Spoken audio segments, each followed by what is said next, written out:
Hi, welcome to the Making of a Female CEO. In this episode, we are bringing our guest speaker, Michelle Jewsbury. Michelle Jewsbury, CEO of Unsilenced Voices. In July 2017, she founded Unsilenced Voices, which is a 501c3 nonprofit that's focused on inspiring change in communities around the globe by encouraging victims to break free and for survivors to speak up about domestic violence and sexual assault. Since she has completed and published her personal memoir entitled But I Love Him, Michelle offers digital courses and private coaching programs to help overcome challenges to create even more personal and professional success. Michelle, thank you so much for coming on. Sophia, thank you. And it's so good to see you again. I'm excited to be here. Yes. So we, our viewers come along to watch the making of a female CEO because we present a more raw picture of what it takes to run organizations and the behind the scenes. A lot of times you're asked similar questions by all the different media outlets that you go on. And what we want to look at is what is it that's really behind the Instagram ready CEO? So there's a lot of girls out there, and you do something that's very close to my heart, something from my own personal experience in dealing with domestic violence and sexual assault. And we want to make sure that women really get to hear a story about, what brought us to our knees, and it's the fires that grow us and stuff. So we're just going to dive right into it and start to talk about, there was something that happened in your life, and you could pinpoint it and showcase that trajectory that got you to this point. What would be that inflection point? Well, the fact is that I'm a survivor of domestic violence. That is probably the biggest thing that has propelled me in the career path that has been chosen for me. I really believe that this is a spiritual path. I believe that God is leading me in this direction. And when I was in my abusive situation, I didn't really understand what I was facing. And when I had escaped, I knew that I needed to speak up and share my story. I was born and raised into a family where I was taught to be strong and independent, and my mama and dad raised me to be a hardworking woman and not put up with crap. And for me to become trapped in this type of situation for over 4 years, where sexual, physical, emotional, and financial abuse occurred, a lot of people were really shocked with that. So when I had left, I knew that I was strong enough to use my voice after going through years and years of therapy to then help other people. And then there was just a domino effect of, I thought I was going to work for different organizations. And then I ended up meeting a gentleman in San Francisco while I was interviewing for another nonprofit. And I told him my story, and we had a conversation. He looked at me and he said, "You need to start a nonprofit." And isn't it funny sometimes when you hear the same thing over and over again, but sometimes it takes you a while to say, yes, okay, I'll do it. At that point, I was like, okay, well, I've heard that enough. And now I think it's the time I should take action. And I did. And we were a 501c3 within a month, which is very rare. And I did the paperwork all myself. And then I flew to Ghana shortly after that and had connections in Sierra Leone, expanded there, and started to attract the right people on our team. So it was definitely that moment when I was on that boardwalk in San Francisco, drinking my Chardonnay and eating my bowl of clam chowder, because that's what you do in San Francisco on Pier 39. And I remember going, okay, well, I guess I'll take action now. Oh, thank you so much for sharing that. And for everybody that's hearing, you're like, I did this, and a month later I did that, and then I was in Ghana. And, so for some people, they would hear all that and it's like, that's nice and well for you because maybe you're privileged, maybe you had all these resources.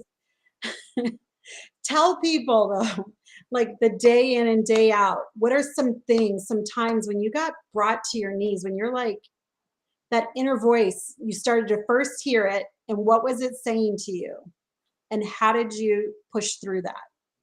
Yeah, I was brought up and raised in a middle class family, so definitely not a family of wealth. There were times of struggle for sure. I did not grow up in poverty, but there definitely were times where we couldn't go on vacations. I remember in high school, I would pay for my own trips to national cheerleading championships and different trips for school and acting and cheerleading throughout the country. That was something that I had to work for. So, becoming CEO of a nonprofit, I funded a lot of it in the very beginning myself. So I was a bartender for quite some time, and I actually would make money at work and use that money to then send overseas and use that money to fly to Sierra Leone, to Ghana. Um, the day in and day out sometimes gets very difficult. So I talk to young girls all the time, especially in Sierra Leone, and some of these girls come to you and they have nothing but the clothes on their back. And I remember one time in particular, this young girl, Salia Matu, came to me and she was so happy that we were sponsoring her, helping her go through vocational training, getting her off the streets because she was working as a sex worker who had been raped and abused and had multiple children at the age of 19 years old. And she came to me and she gave me a live chicken. And that moment, I mean, there were other moments, of course, prior to this situation, but that moment was one that I was like, oh my gosh, what I am doing is mattering to these young girls, these young people, and I have to keep going. So that has kind of what drove me to continue asking people for money. Fundraising is very, very difficult, and it's like pulling teeth sometimes. So, for our nonprofit, we have a variety of different ways to fundraise. We have corporate sponsorships, we have individual donors, and our organization has not actually received a grant yet. We've been in existence for 5 years and we've been operational all under private funding. And it's because, I decided to go out and share my story. And my story is very difficult, especially for a lot of people to hear. I was in this abusive relationship for 4 years where a lot happened. I actually sued my abuser for domestic violence, for the manipulation and the physical and sexual and financial abuse that he had me endure. And that is actually what gave me the strength to keep going, was when I was able to take my power back from him. But he really, like, I guess, stripped me clean of self-confidence, of um, passion and desire, of self-worth. And it was a lot of work. Still to this day, I see a therapist once a month because I also coach a lot of people to overcome their personal situations in abusive relationships or childhood trauma. And I get triggered. We all get triggered. There's PTSD that happens when you experience any type of trauma. But I remember I had to go to therapy like 2 times a week for a while and really dive deep. And then now I share my story from stage, and hearing other people's stories, that's what really drops me to my knees. I mean, I hear stories of children being trapped in suitcases and carrying up to brothels, human trafficking and sex trafficking in our world, not just the country, is so extreme. And the extremities that these traffickers go through to trap and manipulate and coerce a young child, I feel that. I don't want to say I am extremely empathetic, but I am empathetic to what others have experienced. And yeah, I went through this, but it's really dealing with the clientele. And that's the hardest part about all of this. Sometimes I look up to God and I say, why am I doing this? Because it's hard. It's really, really hard. But then you get those beautiful moments where you are given a sense of peace, um, a sense of knowing that you're on the right track. No matter how difficult it is, you are on the right track and you have to keep going.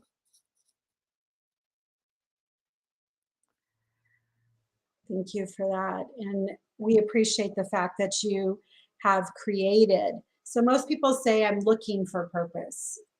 Well, that's one way to go. You could go that way. But as humans, we are human manifestors. And you took something that, and you can look back in your life and say, this shaped and developed me, but you choose to do with it, you Mhm. know, after it happens. And what you've done to create this nonprofit that has saved so many women, and empowered so many women, and has given voice to women and to issues, and educated so many men. I've seen so many men in your audiences with their eyes widening and their mouth aghast, just learning things that they didn't know. And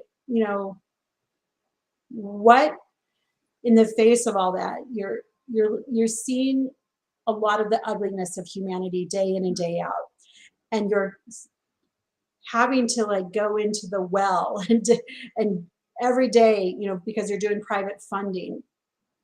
So, and you have a purpose which has you do that like every day. That's how you're being the voice, from what I'm hearing, because that voice is there. We talk about this on the show. There's a voice that's there that says, I'm an imposter. Who do I think I am that I can do make a dent?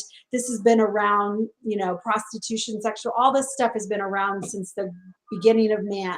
Who do I think I am that I can change this, right? There's that. And then there's purpose, and purpose wins with you. But there's days when it doesn't. And on days when it doesn't, what do you do when that inner voice is winning? It's interesting you asked that question, Sophia. I remember before starting Unsilenced Voices, I had a friend who I went to Italy with, and we were hiking up the stairs in Positano. And if you haven't been to Positano, it's literally uphill, straight uphill for miles, and it's just miles of stairs. So we were walking up, and she had probably a couple too many to drink that night. And I was talking about my vision of Unsilenced Voices. At that time, I didn't know it was going to be called Unsilenced Voices. And I was like, I think I need to do something. And she said, well, you're uneducated, Michelle. You don't have what it takes to start a nonprofit organization or even lead it to be able to help people around the world. What are you thinking? And this is a friend of mine who told me that. And we don't really talk anymore. But that had severe impact on my ideology, my self-worth. It was like being stripped down again by my abuser. And eventually I was like, you know what? I'm going to do it anyway. I have to do it anyway. And I did. And that's really the first step, is you have to put one foot in front of the other.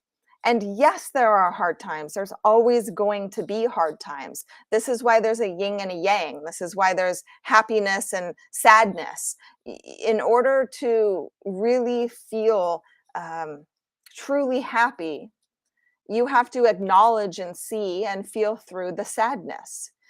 And there are days where sometimes I didn't want to get out of bed. I didn't want to put work in. I decided, for weeks at a time, sometimes I'm not going to do anything. This isn't going to grow. What am I doing? Second guessing myself. The imposter syndrome, like Sophia, you were saying, how am I, woe is me. Who am I to do this? Right. And really it's just taking action and just doing it. And then the times that I still feel that I am not making a difference, that our organization, there are so many things that we need to do to grow, that we're running out of finances here, we need more funding there, or we have to deliver this content here, or help this survivor out. Sometimes it's very heavy. So when it gets too heavy, I believe in a philosophy that some of you may know. I know, Sophia, you know Bill Walsh, but Bill Walsh teaches faith, family, and fun, or family, faith, fun, however order you want to put that in. But fun is always in there. So I have incorporated in my life a lot of fun. So I deal with a lot of heavy. So then I take advantage of my fun. I go to concerts a lot. I go out and have dinners. I love going out, especially by myself, really, sitting and having a couple of glasses of really nice wine and an amazing Italian meal. I love to travel. Scuba diving is one of my biggest um, activities where it relieves stress. Just going under that water, feeling the coolness on your skin and looking up when you're 30 meters below and seeing the sun shining on the water and you thinking that reaching your arm up you could touch the air, and seeing the bubbles, and just looking around, and you're in utter silence because you can't talk underwater. You really can't hear because you're in water, and it's just looking at the beautiful nature around you that we're actually killing. But that's an entirely another subject. However, scuba diving is my activity that really does propel me and help me move forward. So if I'm really stressed out, I'm going to take a trip someplace for a week and I'll be under the water. But yeah, I mean, you have to choose something. You have to find something. And for me, in order to equalize myself, it's fun, having a good time, because we're on this planet only for so long. And God has given us passions and given us a mission and given us the trajectory and the path in which we're supposed to take. However, it is not all about work. We are put on this planet to spend quality time with one another. Human beings need other human beings. Having fun, making great friends, meeting new people, traveling around the world.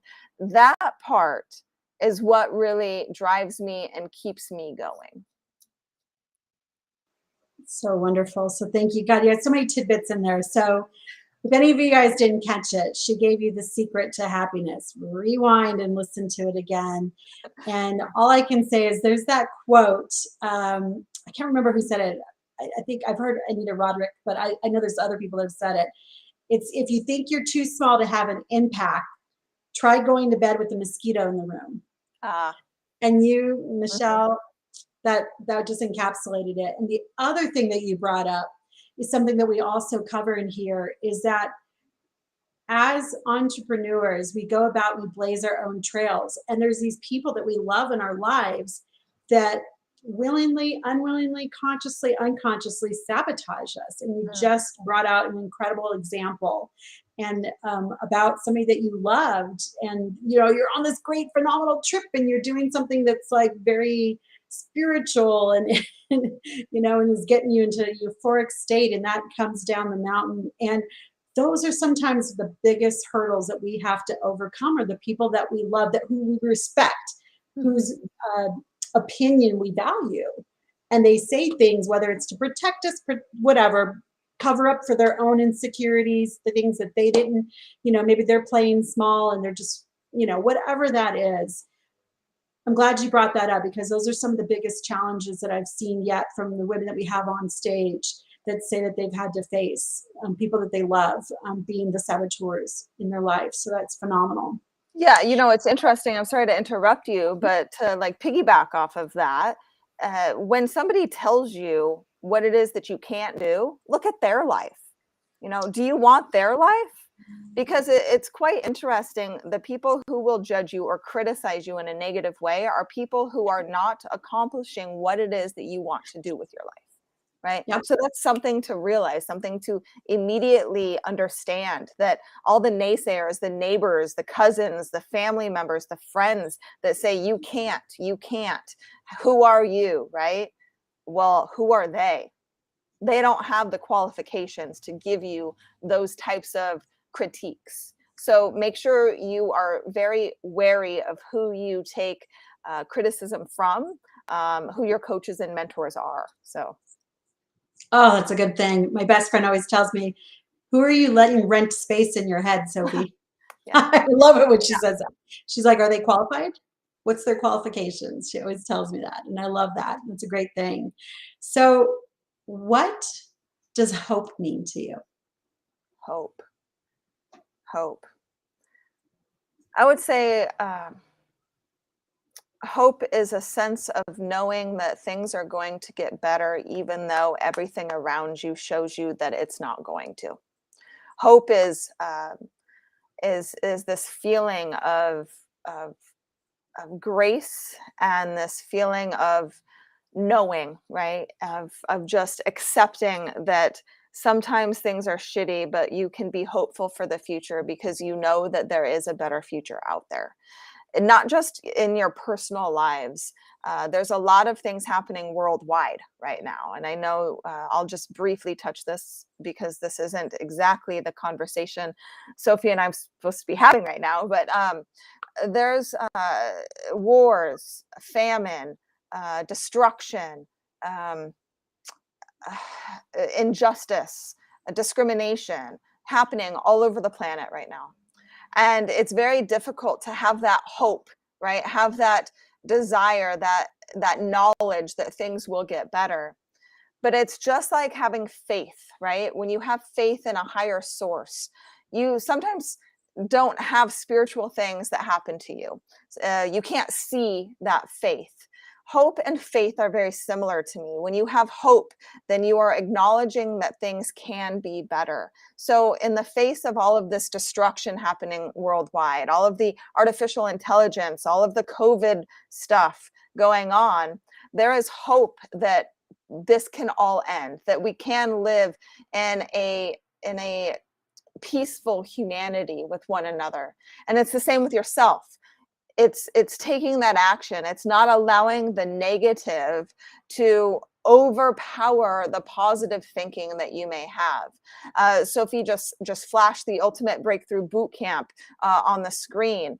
I have come up with our team a process to help people really turn their stories of grief, of anxiety, of stress, of trauma into something that is hopeful, into something that is powerful, a mission, ministry, movement, nonprofit, or a business. This is a 2.5-day boot camp, an in-person boot camp in Clearwater, Florida. We only have 7 seats left for this, and you can go to ultimatebreakthroughbootcamp.com to get information on that. But it is all about recognizing what it is that you've faced, recognizing the trauma that you have gone through, but the passion that you may have for not only yourself, but the people around you. It could be planets, it could be animals.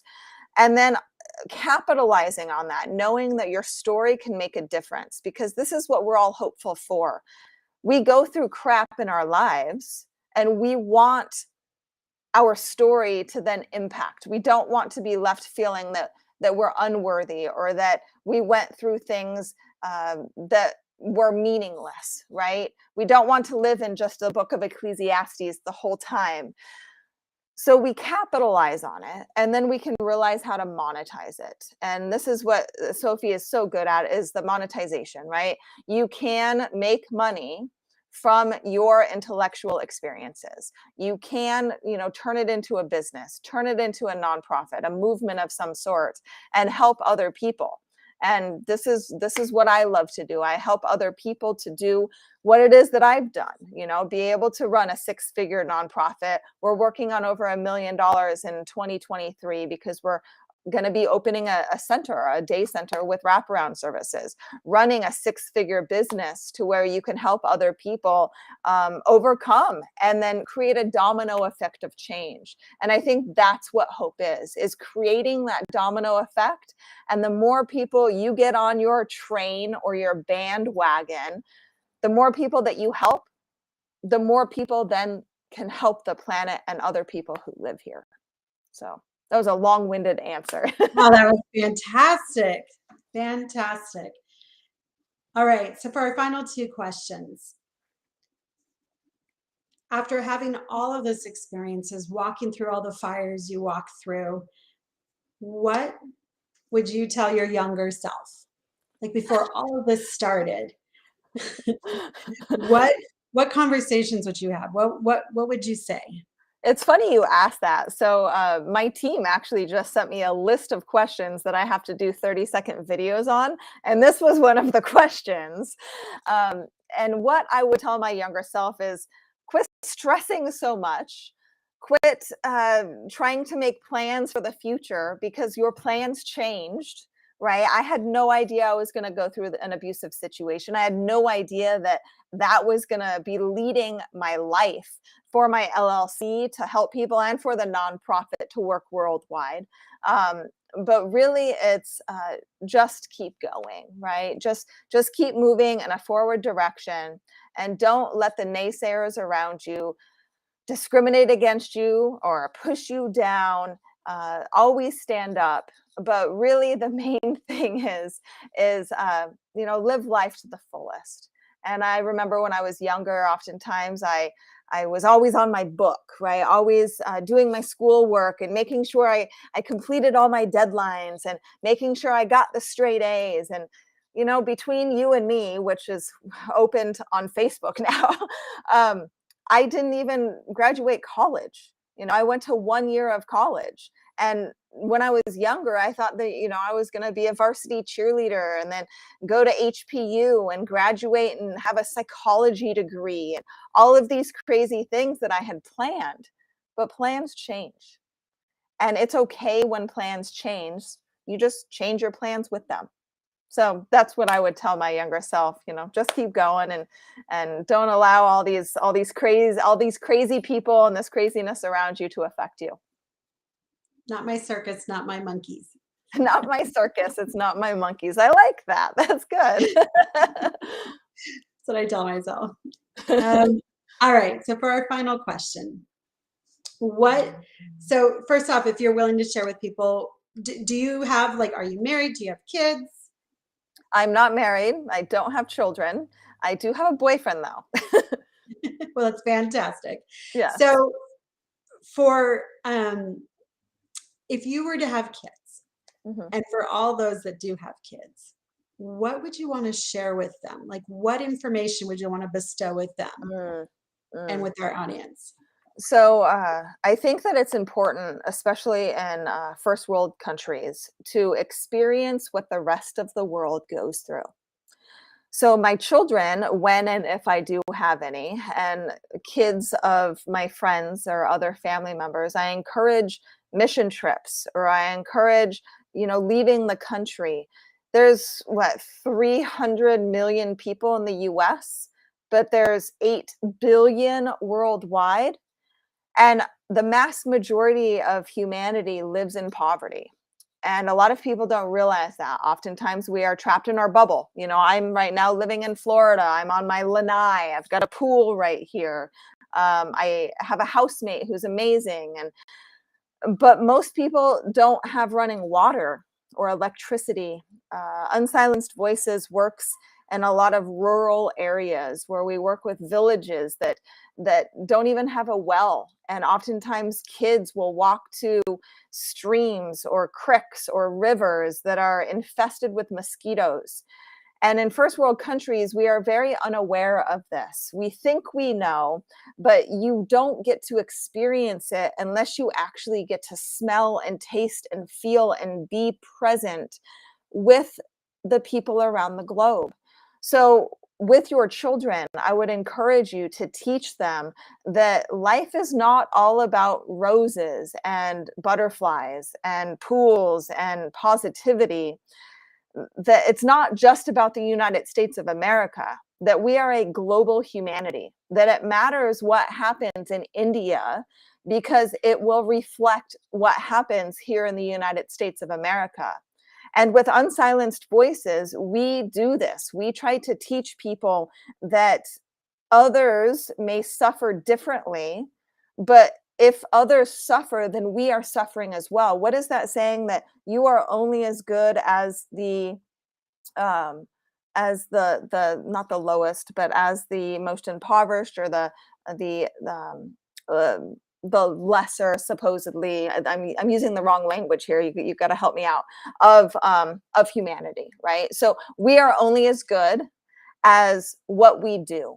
So Unsilenced Voices work so hard to give back, work so hard to teach, and encourage other victims to step up. So we have a fundraiser happening December 7th in Las Vegas. So one thing that you can do is encourage your family members and your kids to come to this fundraiser. You can get information at unsilencedvoices.org. It's in Las Vegas. We are planning a very fun event with a not so dueling piano player who is very entertaining, I should say. I've seen him on a cruise before, and we are just going to come together for a common goal to uplift humanity.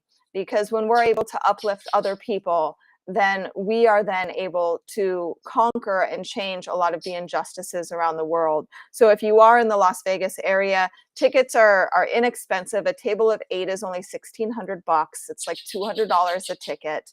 And we do have sponsorships available as well. So please, please come out. All right. Thank you so much, Michelle, for joining us. And thank you for just being my partner out there in the world and for taking care and handling this. And anybody that wants to have more information or support the cause, look at the information below and go to unsilencedvoices.org. Michelle, it's a pleasure. Sophia, thank you.